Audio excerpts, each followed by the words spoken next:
not meeting, okay?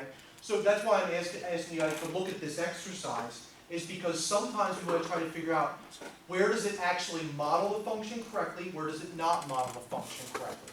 And how many of you guys remember, like in Calc 2, well, probably not, but that's okay. Sometimes you can figure out like the error in figuring out like a Taylor or Maclaurin series at a specific point. That's exactly what part of this is. It's like find the coefficient that has the most or least error.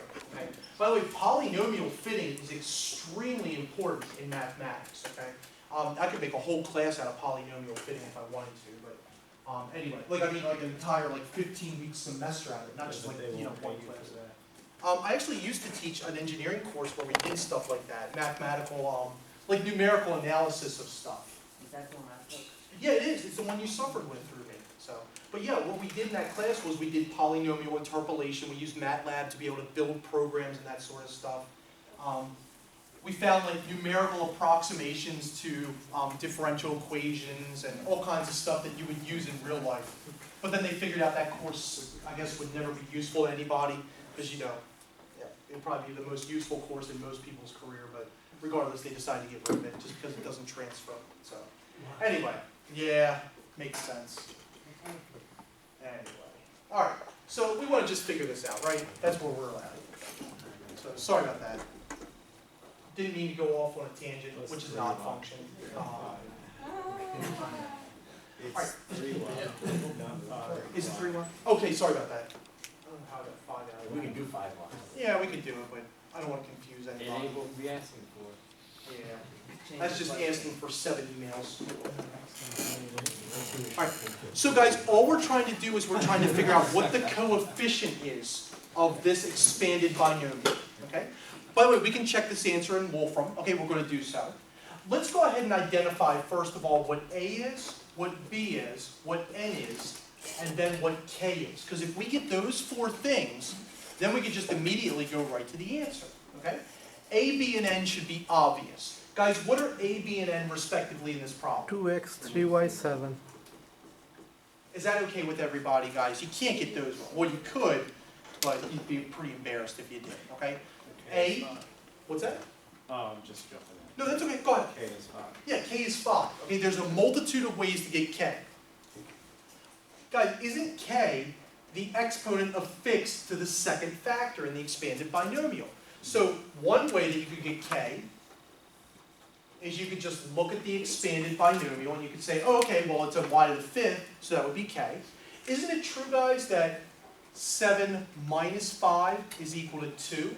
Or in other words, n minus K is equal to 2 in this case. So we could just easily substitute for n and solve the linear equation that way.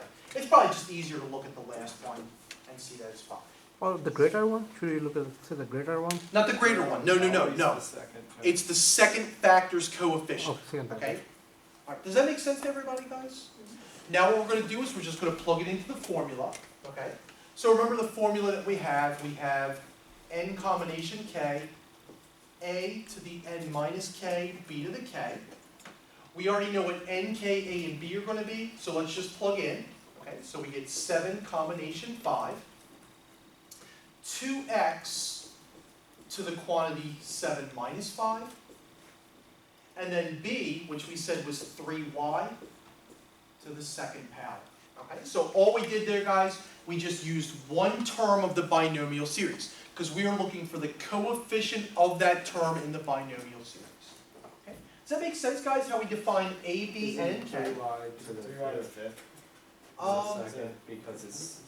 Yeah, I'm sorry. I put in the n minus K. Okay, gotcha. Is that what you were going to ask, John? Okay, sorry about that, guys. Okay. So I just substituted K incorrectly there. Okay, is that better, guys? Any questions about that? Sorry about that, boo-boo. Okay. Now, all we're going to do is we're just going to evaluate, and then we can be done with this, okay? 7 combination 5, we could write out Pascal's triangle if we wanted to, or we could just get 21 out of it, okay, whichever one you guys prefer. In fact, we proved that one earlier. Okay. 2x squared is going to be quantity 4x squared for that. And then 3 to the 5th is going to be 243. And then we have y to the 5th. Then we're just gonna multiply it out, okay? This is what I'll ask for you guys to use your calculator on, just because it's a little bit inconvenient. So, was anyone able to figure out what the product is of the coefficient? 20,412. 20412, does that sound good, guys? Okay. Now we have the x squared y to the fifth, but really all we care about is the coefficient, okay? Because the question says, find the coefficient of the missing binomial, okay? So that's all we're gonna do with that, okay? Let me just verify to you guys that that does work, okay? I'm gonna expand the binomial using Wolfram alpha, so we have 2x to 3y, this time it is 7. Do you have to be a member to use that? No, sir. You can just go through and just use it if you want to log in. Yeah, that one's completely free. It doesn't have all the nice stuff that Mathematica does, but it has like a lot of stuff. I don't think there's anything in here that you guys would ever use it for more than what's in there. So yeah, it's a really nice tool. Yeah, the only thing about the pro version, I think, is it gives you actually all the steps. Yeah. And But it you tells you got- how it gets its answer. So it'll give you really complex solutions, but it won't give you all the guides, like step by step how to do it. By the way, guys, if you look at the term of x squared y to the fifth, 20412, 20412 is right there. So it does work. Okay. All right. So we'll stop here. Next time, what I'll do is I'll do the other two of those, and then we'll also take a look at how do we go backwards from the series to the binomial. Okay. I do have some. Oh, go ahead, Ken. Assignment 10 is, no, assignment 9 is due next class, and assignment 10 is due the following Monday, which I believe, correct me if I'm wrong, is that the 14th, guys, for November? Yeah. Right, no, not it, Thanksgiving. I said after the test. Right, so assignment 9 is due on, what do we say, November 7th, is that correct, guys? That's, yeah. Okay, and then assignment 10 is going to be due on,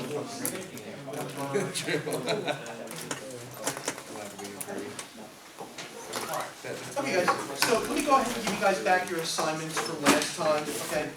Make sure you guys check the solutions, in particular to the, to some of the problems involving the axiomatic definitions.